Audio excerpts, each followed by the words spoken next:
Standing Committee on Procedure and House Affairs. I would like to welcome our Chief Electoral Officer, Monsieur Stéphane Perreault, to PROC again. Thank you for always taking the time. With that, I will pass the floor over to you. So thank you, Madam Chair. Since my November 1st appearance, I have read news reports of foreign interference in the 2019 election. I am not in a position to speak to the accuracy of the contents of the recent news articles, but what I can say is this. First, there were concerns prior to the 2019 election regarding the risks of foreign interference through various means. This is why, as part of a range of actions in preparing for the 2019 election, national security agencies took part in a meeting of the Advisory Committee of Political Parties under the auspices of Elections Canada to raise awareness regarding possible attempts by foreign state actors to interfere in the election. As I said in my last appearance, election security is a team sport. Alors, deuxièmement, il y a des protocoles. Second, there are clear protocols in place between national security agencies, Elections Canada, the Commissioner of Canada Elections, and other law enforcement agencies to allow for the sharing of information based on respective mandates. The Canada Elections Act very clearly prohibits foreign contributions to candidates. According to the protocols, if there is information that would assist the investigation of illegal contributions, it should flow to the Commissioner. I will note, however, as I did previously, that threats involving foreign state actors go well beyond issues of compliance with legislative provisions and involve state-to-state relationships. Thank you for inviting me today, and I will be happy to answer your questions. C'était très bien fait. Merci beaucoup. That was very well said. Thank you very much for your comments. So we'll continue with 6-minute question rounds. We'll start with our colleagues, and then Madame Goudreau, and then Mr. Blakey. But before we get to that, I just would like to remind you that all comments of members should be addressed to the chair. So, Mr. Cooper. Thank you very much, Madam Chair, and thank you, Mr. Perreault. Good to see you here again before our committee. You referenced in your testimony the Global News Report. In the November 7th report and in an updated November 20th report, Global News stated that intelligence memos cautioned the Prime Minister and several cabinet ministers regarding a vast campaign of interference by Beijing in the 2019 federal election campaign. Has the Prime Minister or anyone in his office reported to Elections Canada any particulars concerning a campaign of interference by Beijing? So I'm not aware of any specifics regarding campaigns of interference by Beijing other than what I've read in the news article. So the answer to my question is no. No report has been made by the Prime Minister or anyone in his office?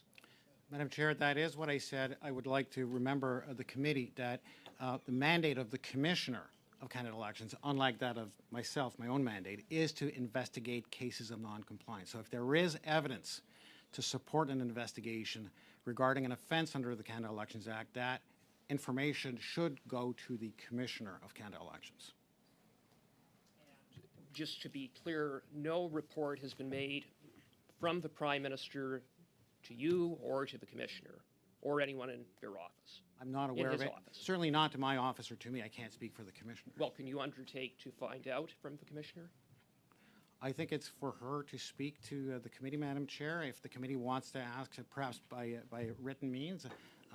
But I would note that the Commissioner's independence is something that is very important, and that was very much a subject of legislation in recent years. So there is a very clear distinction. Well, perhaps we do need to hear from the Commissioner, just as we had both you and her on November 1st. And similarly, can you confirm whether any reports to Elections Canada have been made by any cabinet ministers or any officials in their office? I've not received any reports regarding specific instances of non-compliance with the legislation or specific instances of Chinese interference in the election. You're not aware that the Commissioner has from any minister? I'm not aware that the Commissioner has.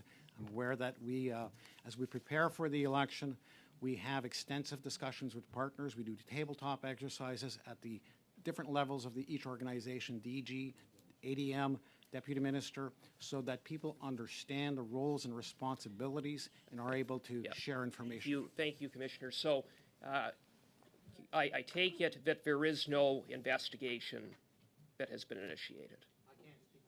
I have no way of speaking to that. The law is very clear about the role of the Commissioner's limitations in sharing information. So you can't speak to that. Now, perhaps you may be able to elaborate upon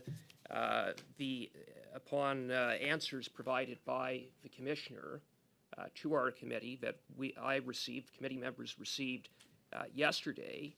As you will recall, on November the 1st, the Commissioner referenced that in the 2019 general election, there were 10 separate allegations of foreign interference that were brought to the attention of Elections Canada. Can you clarify, and that there were, and she went on to indicate that there were 158 complaints, and I was wondering if you could answer whether any of those 10 separate allegations of foreign interference concerned the CCP. So I'm not in positions to speak to that. Again, the work of the Commissioner is done independently and in confidence. And so you're not able to speak to any particulars concerning those allegations. You're not able to shed any light to this committee. That is correct. Okay. I can speak about roles and responsibilities. Thank you for that. You did state... I am going to just pause for a second and say that we have spent a lot of time on this committee understanding the important work that interpreters do.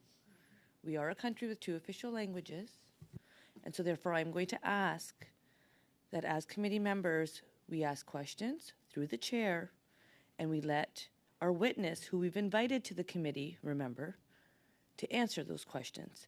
So with that, Mr. Cooper, you have 1.5 minutes left, and I do not want to hear 2 voices speaking from anyone at the same time, because it's important that we actually get to the work that we are doing. Back to you, Mr. Cooper. Thank you, Madam Chair. And Mr. Perreault, in your testimony, you stated that the Canada Elections Act very clearly prohibits foreign contributions to candidates. Can you elaborate on some of the penalties for either funneling money that is foreign or directing money to candidates or knowingly receiving such monies? So I'm happy, Madam Chair, if the committee wishes, I do have a table of the various offenses that could come into play in this situation and share that with the committee rather than reciting them. But it is correct that the law very clearly prohibits contributions from any entity other than an individual who is either a Canadian citizen or a permanent resident. Any other contribution is illegal. It is also illegal to hide the source of a contribution and to make the contribution, direct contributions to other persons. There are various offenses for that. Typically, the highest penalty is a year imprisonment, but I have a full table that I'd be happy to share with the committee. What constitutes the highest penalty? I do believe that it's 1 year, depending on the offense.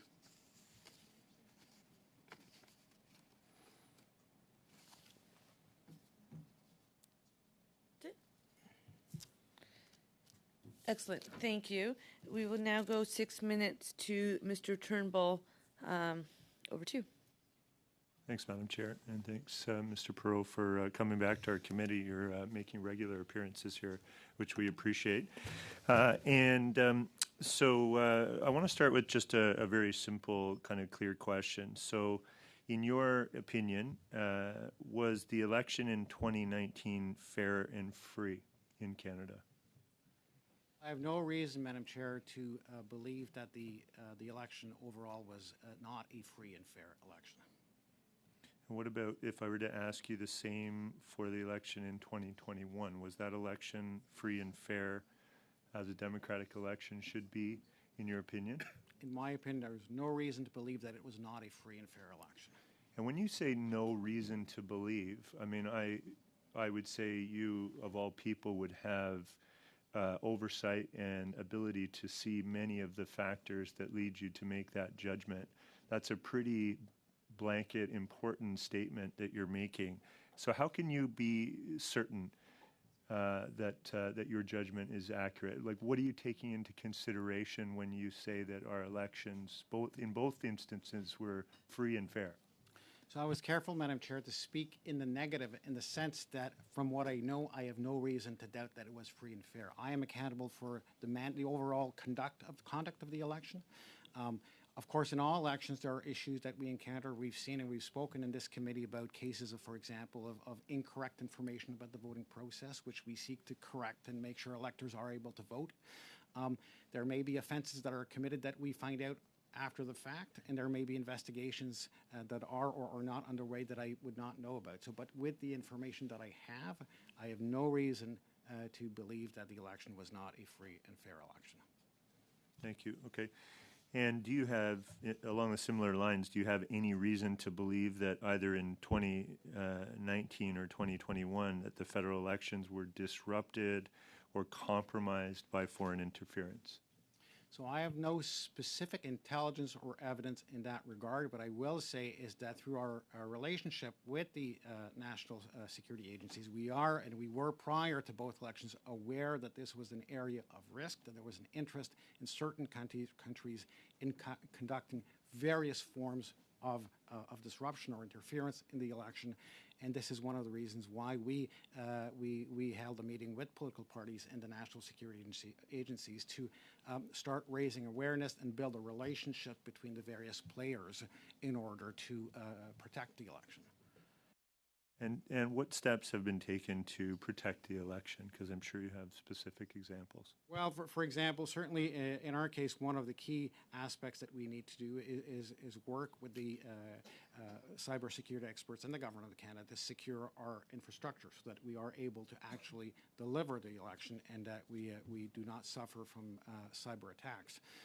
We also take extensive steps to inform Canadians and inform the media of the procedures that we follow in order for ensuring that the vote is fair. So we have a communications role to play during the election to educate Canadians and help to understand their rights and what they have to do.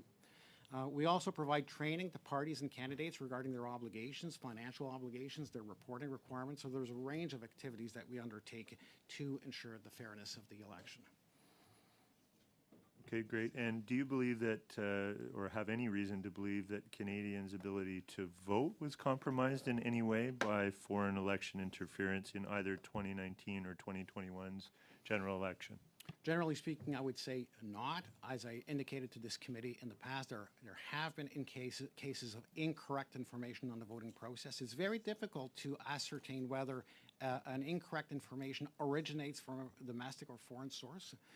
Whichever the source, we do rectified information. Thank you. And in terms of election financing, I understand that you've said, and I think Mr. Cooper also made mention of this in his questioning, that there were limits on foreign contributions to candidates, i.e. there's none allowable.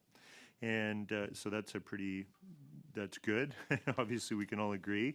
I'm wondering, how do our election financing rules stack up against other jurisdictions around the world? Because my understanding is they're pretty stringent, which is a good thing for us. Could you maybe give us some detail on that? I think overall, Madam Chair, we have a very robust regime of political financing with a mix of private and public funding, which I think is healthy. We have strong disclosure rules and low contribution limits. We do regulate a range of political entities going from nomination contestants, electoral district associations, political parties, leadership contestants. So it's a very extensive regime. It never is perfect. I've made recommendations to improve it, but I would say overall it's a very robust regime. And can you explain what protocols are in place when Elections Canada becomes aware of a candidate violating the Elections Canada Act or the Canada Elections Act? If we have, through whatever source, grounds to believe or even suspect that there has been specific cases of noncompliance, we would necessarily refer that to the Commissioner for her to investigate. When Elections Canada is alerted to a campaign breaking financing laws, how does Elections Canada respond? So you alert the commissioner and they launch an investigation? The commissioner decides whether the facts warrant launching an investigation or a review. Thank you, Mr. Perot. Thank you, Mr. Turnbull. Madame Gaudreau. Merci, Madame. Thank you, Madam Chair. I will be very honest. We have just received tons and tons of information. I have many questions. But let's go back to the basics. It's clear, Madam Chair, that I have understood that there are different security challenges, there are procedures to be followed, and for our witness, media and individuals should be really aware of this. Maybe it was with the interpretation that wasn't able to keep up, but let's clarify things, because at the end of the day, on the one hand, we're being told that there are bad intentions because there are people who are seeking power or trying not to lose it. So in our posture, what can we retain? What's a lesson we can keep from what you've been telling us, that the citizens, so that the citizens can keep having confidence in our democracy at Elections Canada, that you have everything that's necessary at your disposal, that there's compliance with the law and that it's sufficient. So can you talk to us about measures, but at the same time, what might be missing? And I know full well that we will talk about, Madam the Commissioner, so I will give you the time to respond to the question. So thank you. Well, listen, it is important for the committee, but also for people tuning in, that ensuring the security of the election is not just the duty of Elections Canada. We keep talking about how to make sure that the elections are free and fair, how to ensure the security of the elections. There are many stakeholders. We have law enforcement agencies, and if there's interference, not talking about foreign interference here specifically, but there might be public safety issues. And during the last elections, we were talking about provincial and federal public health agencies coming into play. So there are many elements. When it comes to national security, there are agencies for that. We have CSIS, for instance, or you have the Canadian Centre for Cybersecurity, which also assists us when it comes to our IT infrastructure. So there are multiple players. When it comes to Elections Canada, the Chief Electoral Officer and the Commissioner have separate roles. Elections Canada and Chief Electoral Officer are responsible for implementing the law, and that Canadians understand their duties and responsibilities, and that candidates and parties also understand their obligations when it comes to political financing, what is acceptable, what is not. So we have handbooks, we provide training. So there is a whole set of activities that take place to make sure that the regime functions as it should.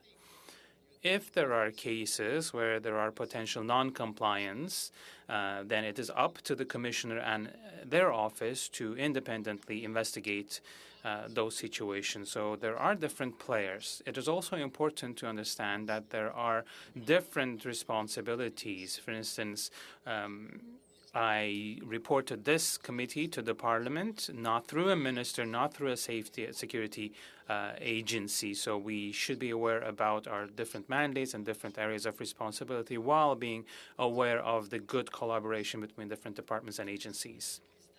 Thank you, Madam Chair. Thank you to our witness. But how do we justify the information bias that we have at the moment? We learned through the media that there were 11 ridings where there are sufficient elements that there's appearance of foreign interference, but on the other hand, we're being told, no, they're just trying to put a stick in the wheel, if you will, disturb the system. But what's your take here? Because we see that the Commissioner is undertaking investigations. I'm not able to keep up. Personally, what am I supposed to tell the citizens about the last elections? Well, I think the elections were fair, but we must be careful when we are talking about an article in the media. I'm not saying anything negative about the profession of being a journalist, but it's not an investigation. If there was money, if it went to the candidates for their campaigns, or was it for personal reasons? Is it corruption at a personal level, or is it influencing the financing of elections? I don't have this information. So we have to be careful when we are reading an article in the media before making a statement about the fairness of an election and the consequences. My last question, I think I have 30 seconds left. In your opinion, the Canada Elections Act, is it solid? Do we have everything we need? I think we have an excellent regime. There are potential improvement points that I shared with the committee. We can go into detail on that. But in general terms, I think we have a political financing regime that is actually really up there, and that will be the envy of others. Thank you. Okay, the steps, we were talking about the measures. What are the different steps that we should expect? Because you're saying that the commissioner should carry out their investigation, but when you get this information, what are the different stages? And you were talking about the minister, the government in its entirety. What are the processes in place when it comes to disclosure of what's happening? Well, we don't know if incidents happen that will lead to an investigation. We don't, I mean, we can talk about hypotheses. We all do this, but we don't know if money went into political campaigning. If that is the case, if there are elements of evidence, then those should go to the commissioner. And if the commissioner decides to launch an investigation because they think that there are sufficient elements, then that would be the situation. And then the investigation is initiated, and then it might be made public or not public according to the outcome. Thank you, Madam Chair. Thank you. Mr. Blakey, 6 minutes. Very much, Madam Chair. And I appreciate the comments to date from Monsieur Perreault, and so I'm not asking him to comment on details of the case that was reported. But I do think, you know, we're in a moment where those allegations have been made in the media. The issue's been raised in the House. On the weekend, the Prime Minister offered up that he hadn't been briefed on these 11 candidates. I think probably from a public confidence point of view, that would have been helpful sooner in the process. But Monsieur Perreault does have experience talking about elections and inducing confidence in the electoral process. I think there is clearly a tension here in the mind of the public between these allegations that have surfaced and the Prime Minister later saying he didn't know anything about it, and people asking questions. I'm wondering, you know, for Canadians who say, look, I want to come out of this feeling confident about the process. I'm not satisfied to date with the way things have transpired. What do you think government could do, or Elections Canada, or other players in this process, to help those Canadians who say, look, fundamentally I want to have confidence in the process. I think it's probably okay, but I have some lingering questions now in the back of my mind. Is there a process that you think might help? You know, whether that's, and I get that it's not your job to determine when an investigation is warranted. That's the commissioner's job. But there have been suggestions made in the House about maybe having the National Security Committee of Parliamentarians look at this. Is there some other organization or group that could engage in a process that you think might help shore up Canadians' confidence in respect of this particular allegation? So, I mean, I understand, Madam Chair, that the committee will be hearing from CSIS, and they may have things to share with the committee in terms of process of that nature. I can't speak for them. Again, I think it's important for accountabilities to be quite distinct, and as much as I value the independence of Elections Canada, it goes both ways, right? What I can say, though, is this, to reassure Canadians, is that prior to the 2019 election, and certainly prior to 2021, but in both cases, there was a high level of alertness to these issues amongst the various institutions that have a role to play. And not only were they alert, but they were very deliberate in sharing their concerns with political participants, parties, their briefings. We had them come at the Advisory Committee of Political Parties in February 2019, prior to the election, but I know that there were subsequent ongoing briefings to the parties. The system was geared up to deal with those issues. Beyond that, then I can't say what actually took place and who shared information. That is beyond my mandate. But the system was geared up for this. The eyes were on the ball, is what I would say. And in respect of one proposal that's been put in the House, which is to just, make the names of these 11 candidates public, do you have any advice, either for the committee or for government, about potential consequences of doing that without any other due process around that? Are there any consequences, either positive or negative, that we should be aware of? I think it's always important to reinforce the need for the rule of law. We have a democracy, unlike other countries, that is based on the rule of law, and we need to let that process follow. That means investigations that are confidential. If they do warrant prosecution, prosecutions are made in a court process. And certainly we need to have confidence that the institutions that we have set up to operate under the rule of law are doing their job, but not to substitute ourselves for the various institutions. Now, it's important to raise awareness to this issue. I think the work of this committee is assisting in raising awareness, but we also have to let the rules operate as they should. In the report that you issued on the 43rd and 44th general elections, I believe that was in June, but you can correct me on the date if I'm wrong about that. It's called Meeting New Challenges, Recommendations from the Chief Electoral Officer of Canada following the 43rd and 44th general elections. I think you have one specific reference to foreign interference in section 4.2, broadening the scope of existing prohibitions. So I wondered if you might like to elaborate on that particular section of your report for the committee and speak specifically to how you believe undertaking what you recommend would do to help prevent foreign interference in Canadian elections. Thank you, Madam Chair. So this is a provision that was enacted in 2019 that applies extraterritorially, and that targets a range of measures that are designated as undue influence by the Canada Elections Act.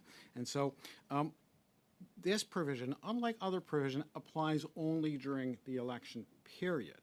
And of course, I do believe that it needs to be extended beyond that. In my recommendations report, I recommend that at the very least it goes to the pre-writ period, the regulated pre-writ period. But the committee may also consider, in fact, expanding it at all times. So this is one recommendation that is specifically on foreign interference.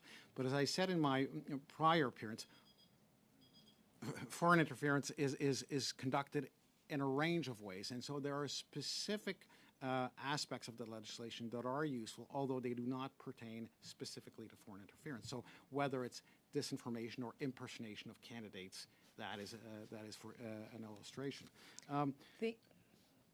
Thank you. I want you to be able to complete your thought, but it can't be too lenient. So with that, appreciated.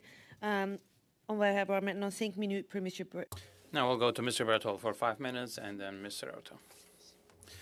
Thank you very much, Mr. Perov. Thank you for being here today. Now, just to tell you that we're here because there was a report in the Global News which talked about a network of 11 clandestine candidates who received foreign financing, who might have received foreign financing. So in your role, you are directly nominated by Parliament. So you are the representative of the people, of elected officials. And I looked into your mandate. It refers to surveilling the implementation of the elections legislation. And, of course, there is an aspect of this on public confidence. So my question is the following. What would it take for someone like you, who is in charge of the electoral process in Canada, to come to the conclusion that the electoral process has been affected by foreign interference? What is the level? What is the threshold? When would you say that, look, there was foreign interference and this impacted the elections? Madam Chair, it takes more than an article in the press. Definitely. With all the respect I have for journalists, but I will not simply rely on an article in a newspaper. And it doesn't really say that the money went to the campaigns of candidates. The article doesn't say that. we pretend that the article says that, but we don't know where the money went and what ends it served. So we are here talking about attempts of corruption, trying to purchase influence, if you will, not necessarily trying to influence the elections. But let's leave aside the article for now. The Director General for Elections should at one point, the chief electoral officer should at one point in time say, well, here's the report, the elections took place in a proper manner, no foreign interference, here are the results. So, but at what point would a chief electoral officer say, look, I have concerns. How many ridings does it take that are potentially affected? How many allegations, how many investigations? Before the chief electoral officer steps up and says, listen, I have concerns, there may have been foreign interference, and that may have impacted the results of the election at certain locations. Well, after every report we prepare, there are discussions here in Parliament at this committee, and every single time I have concerns about, if I have concerns about the fairness of the election, I would not hesitate to bring this before you. If you look into my the most recent report, I clearly highlight what worked well, what did not work so well.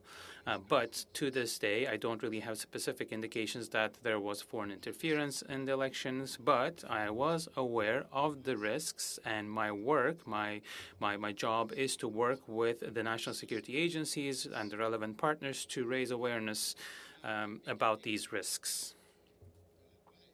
But when you look at the Act, I report my findings to the committee in a very transparent manner whenever I have any concerns about the conduct of the elections without necessarily qualifying the entirety of what's happening. But an example, for instance, if one day, I'm talking hypothetically just to understand how it all functions, but if one day you find out that there was foreign interference that impacted the results of a campaign in a riding, would you say that the result of the election was impacted by this influence? It is a good question, Madam Chair. It is very, very hard to trace a line of causality between financial irregularities and the outcome of the elections. It's difficult when we're talking about expenditures.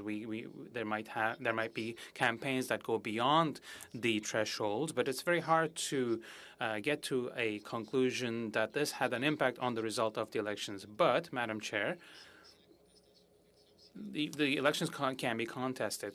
There can be objections.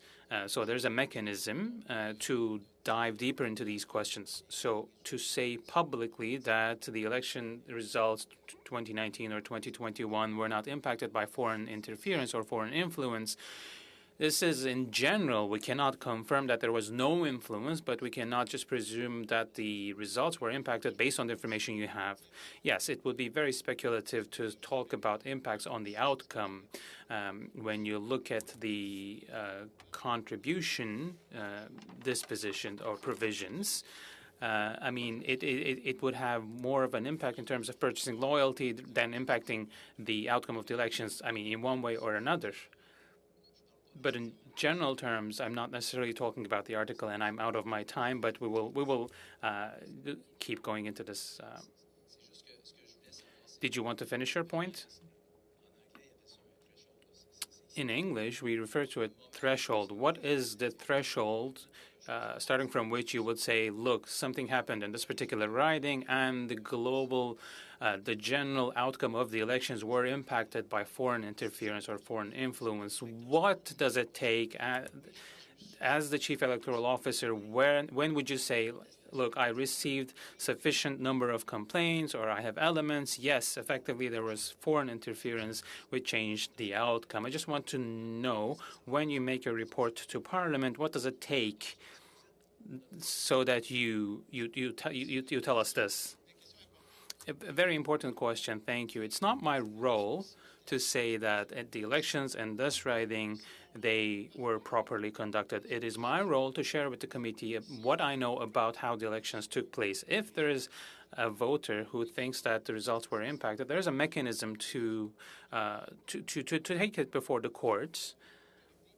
And it's only a tribunal, it's only a court that can, with authority, cancel an election. But my role here is, through this committee, to share with the Canadians what worked well and what did not work so well. Thank you very much. Ms. Sahota. Chair. And thank you to the Chief Electoral Officer for your presence here today. My first question is regarding the recommendations that you were just talking about. Through many parliaments, you've been coming before this committee and making recommendations after an election. You made recent recommendations about foreign interference and financing rules that should be changed.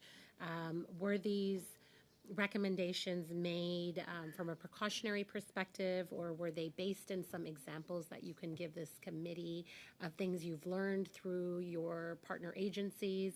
I'll let you answer that. Yeah, there's a long list of recommendations, so it's difficult to provide a blanket answer. But, for example, as we go through applying the law, we sometimes find that it is inadequate to deal with certain circumstances. So, for example, here we're talking about contributions. In my recommendations report, I've made some recommendations to better ensure the transparency of the source of money. So right now, there's rules against cash contributions, more than $20, it's not allowed. But there are no rules against prepaid credit cards. And so that was a matter of debate during a recent leadership race, and I took well note of that, and I did agree that, in my mind, this needs to be addressed. We also, in my report, talk about cryptocurrencies. We haven't seen any use of cryptocurrencies to fund elections in Canada, but they are used to a growing extent in the United States. And so what are the rules that apply? We do have guidance on that based on the existing rules, but I do not feel that the existing rules provide sufficient transparency for those contributions. So there are things that we are looking at, that I'm looking at in this recommendations report, that are not specifically about foreign interference, but that may certainly be of assistance in addressing issues of foreign interference, in that case through contributions. Thank you for that. There's a saying I really like, that I'm fond of, which is only a fool learns from their own mistakes. So it's good to see that you are looking to other jurisdictions, other countries, and learning from that, so that we do not step into something that could be problematic. You mentioned that Canadians should have confidence in their institutions. Well, you are one of our finest institutions, and I was wondering if you could elaborate as to how Elections Canada can communicate to Canadians and continue their confidence in your institution.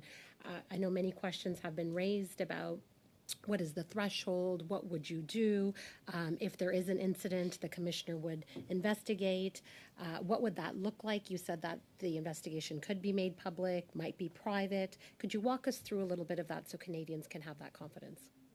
I do think an important role of Elections Canada is explaining the rules and the process, and that's something that we take to heart. In the last election, for example, there were concerns about postal voting, mail-in voting, in light of the American experience. And so we were very deliberate in explaining every step of the controls and making sure that we are quite transparent and that Canadians can see what are the controls that are in place. Of course, we don't reach everybody. Not everybody looks at our website, but we use, we have media and other partners to facilitate conversations about the security of our elections. When anybody has specific information regarding non-compliance with the Act, they should not hesitate to contact either my office or the Commissioner, but if it's my office, I will pass it on to the Commissioner. And then her mandate is to examine whether, in her judgment, this warrants a review or an investigation, and to take appropriate steps to follow through on that. And that may lead to a range of penalties, going from administrative monetary penalties all the way to criminal prosecutions. When those penalties are applied or the prosecutions take place, this is public.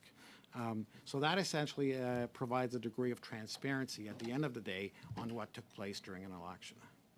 You had referenced earlier that we should be very careful about what is said or spoken about in the media or in Parliament even. Why is it that you say that? What is your fear about some of these articles that are being published?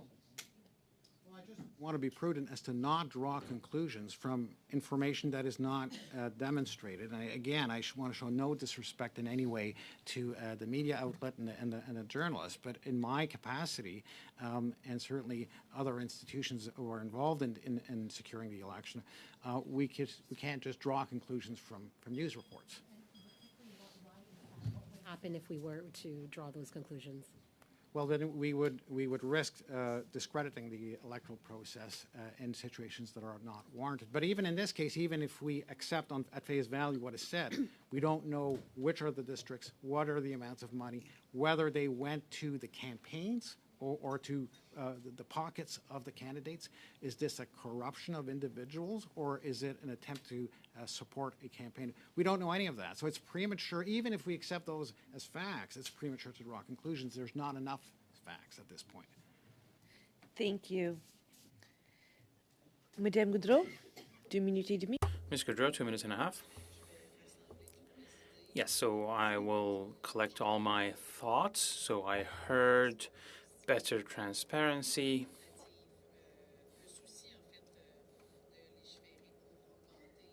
legislating to increase the capacity to target potential attempts of corruption and influence. So I think we will have a lot of elements to bring to the commissioner, ask the commissioner about. So would I be mistaken in saying that not only should we double down on vigilance, because right now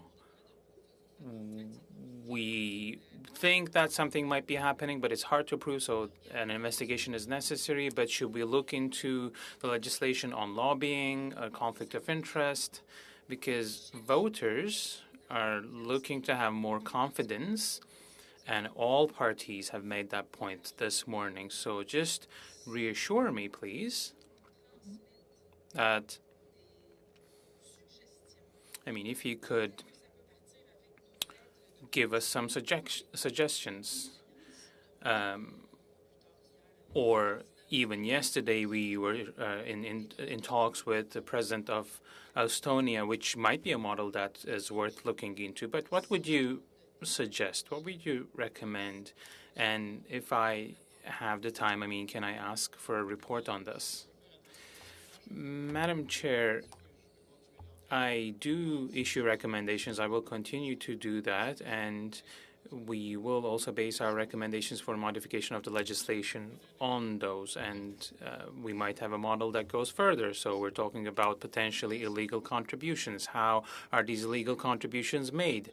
Because normally every candidate submits to us a list with the list of people who contributed to their campaign, and these are reviewed by my office. So it has to be cash money, which is illegal beyond a certain threshold, or prepaid credit cards, and I recommend that we work on that. Or it might be loan-type contributions. In Quebec, there are rules that go beyond the federal rules, and employers are also scrutinized. So this is not as part of my recommendations, but the committee might take an interest in that. And I don't suppose that the employer would be the Embassy of China in this particular case, but there are means of perfecting, if you will, or improving the system. There might be other jurisdiction examples which might be relevant, of course. Thank you very much. Thank you. Merci, Madame la Présidente. Thank you, Madam Chair.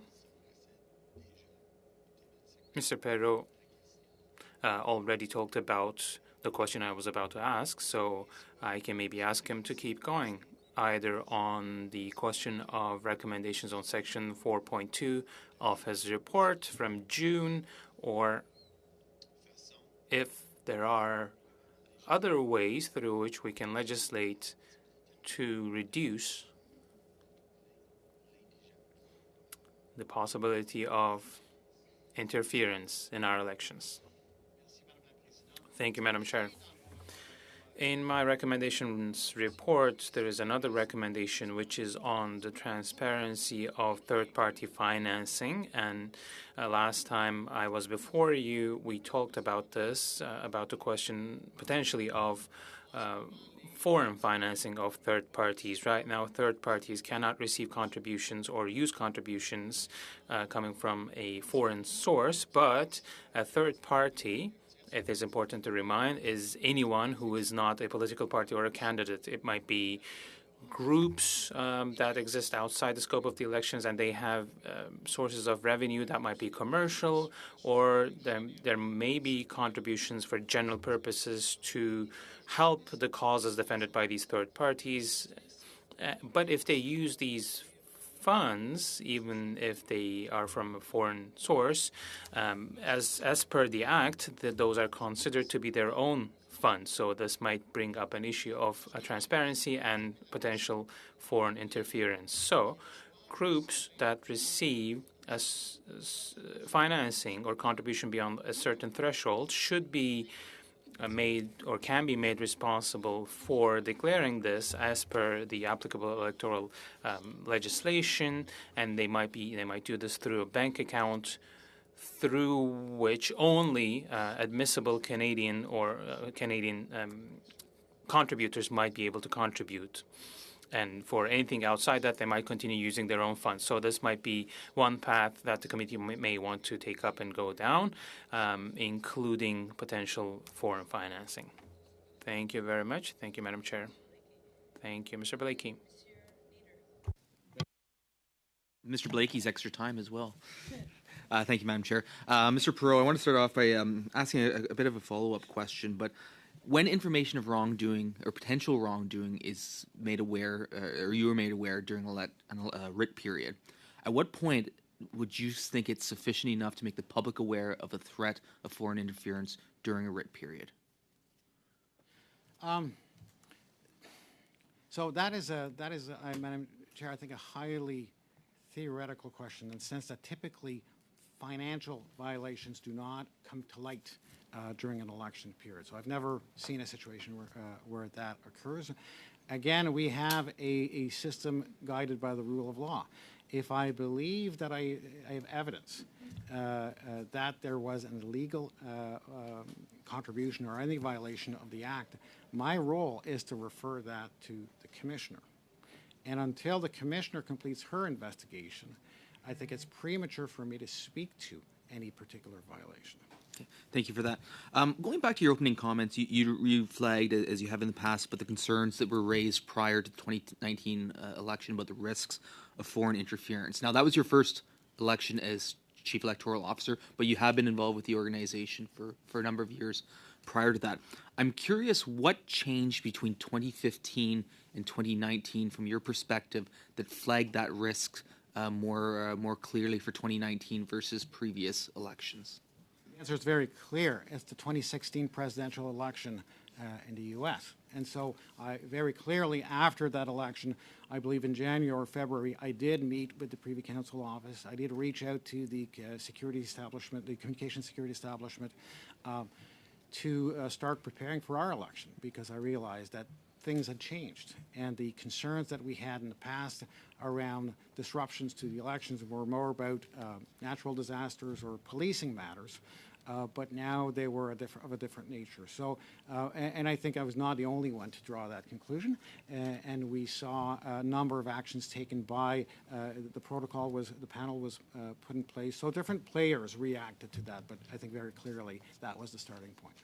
So now with the benefit of the 2019, 2021, looking forward to the 2020 something election, where do you see going forward that biggest risk from foreign actors going forward? Where do you see the biggest risk? I think that's a very good question for CSIS. I take my information in that regard from CSIS, and we will continue to meet. So far, what we know on our side is very much what is said in the public report of CSIS prior to the 2021 election. It may evolve, and over time, I have no reason that it will continue sharing information as we prepare for the election. Thank you, Mr. Perreault. And Madam Chair, I'll turn it to Mr. Cooper. Thank you, Madam Chair. Mr. Perreault, I know you cannot, through you, Madam Chair, cannot speak to the contents of the Global News report, but I'll put to you a hypothetical based on that report. If there were $250,000 that were directed by a foreign consulate through proxies and then funneled into campaigns of federal candidates, first of all, you would agree that would violate multiple sections of the Canada Elections Act. Absolutely. And among the sections in that hypothetical that could be violated would include Section 363, prohibiting foreign money to candidates, Section 367, pertaining to the maximum contribution limit of $1,500 per person, Section 368, prohibiting any person or entity from circumventing or attempting to circumvent the prohibition of foreign money and the maximum contribution limit, as well as concealing or attempting to conceal the identity of the source of a contribution or acting in collusion with another person or entity for that purpose, and Section 370 that prohibits indirect contributions where the source of money comes from another person or entity. Would you agree all of those sections could be implicated? On the face of it, under your hypothetical, yes. Yes. And how much time? 30 seconds. And we often hear the assertion that the overall election was free and fair. Now, just because the overall election is free and fair, I would ask that if you could clarify, that doesn't negate the possibility that there could be interference, there could be instances of illegal activity, there could be instances of violations of the Canada Elections Act that would not impact the overall integrity of an election. Would you concur? Madam Chair, in every election, there are signs that are unfortunately destroyed. There are all kinds of irregularities that take place, but that does not negate the overall fairness of the election. Doesn't mean that these behaviors are right or that they're fair, but there's quite a difference between seeing illegal behavior and drawing inferences regarding the results of the election. Thank you. Mr. Fergus, 5 minutes. Thank you very much, Madam Chair. Through you, I would like to thank Mr. Perrault once again for his presentation. Mr. Perrault, you are the fourth Chief Electoral Officer that I have had the pleasure of meeting in my life, starting with Mr. Hamel, Mr. Kingsley, Mr. Meran, and now you. We have a long and beautiful tradition in Canada. Just to confirm if you think the same, Canada has the best controls and regulations in the world for the organization of elections. Madam Chair, I think we have an excellent regime in its entirety. I think there are elements that make sure that we have an excellent regime, that it's regularly reviewed, and this committee plays a very important role. At every election, the Chief Electoral Officer, my predecessors, myself, we prepare reports and we draw lessons from the elections. We recommend changes to the legislation, and these recommendations are examined with a lot of seriousness by the committee. So there's a tradition of undertaking this analysis in a non-partisan manner that adds a lot to the credibility to our regime when we are capable in a non-partisan manner to investigate the electoral processes. Apologies, Mr. Perrault. So if everything was to be done from scratch, you would create a position for a president of elections and then a chief electoral officer, so people who are non-partisan, who have a stature that is beyond any reproach, who would be in a position to guide our elections in Canada, manage our elections in Canada. While we have an independent manner of the elections being conducted, independent from the government, through a chief electoral officer who is nominated by the House of Commons. This isn't something you see everywhere in the world, and it's an important aspect. When I went through the information you provided, I was reading that last night, and I realized that you don't want to take a position on this question today because you don't yet have all the facts. We cannot arrive at conclusions just based on this article on Global News. Why? Well, process matters. I will say this in English because So we have to follow the procedures that are in place. There are allegations of serious violations of the Act, which would blemish the elections in a significant manner. So we have to take the time to make sure that evidence is examined, that there's a procedure that is followed, and that includes ensuring the independence for the commissioner to carry out their investigations without any interference with all the elements that she needs. So we have to be careful before jumping to conclusions. But the allegations are serious.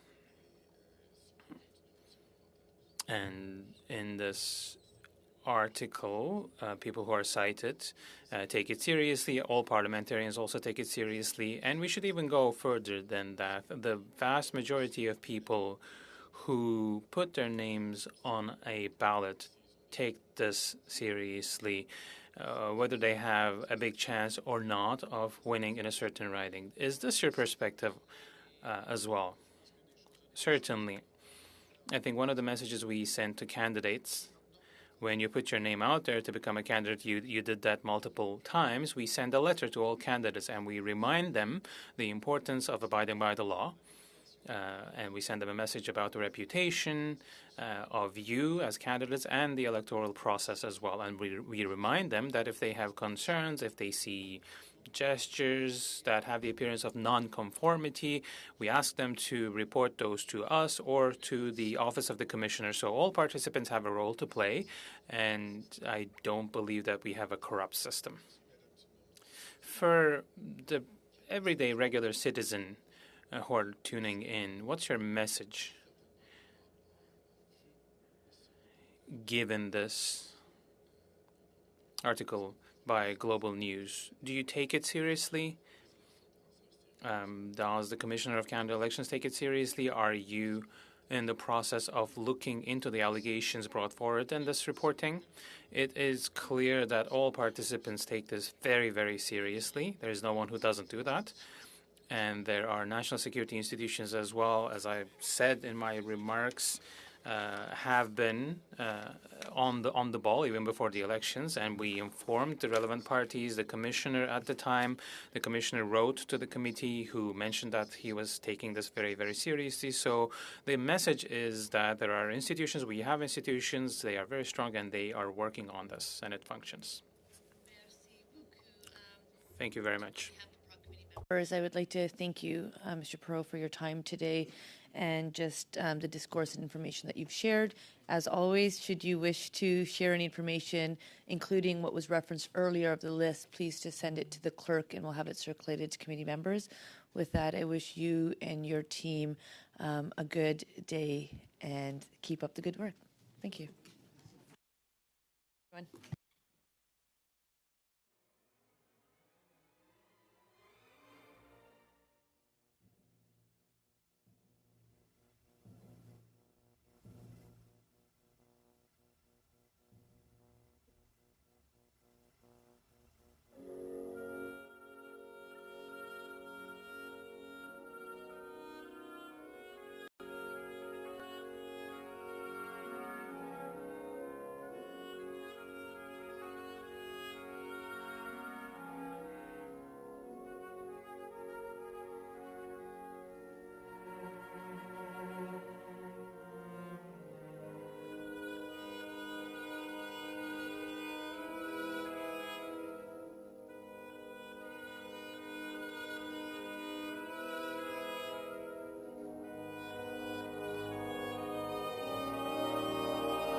Everyone.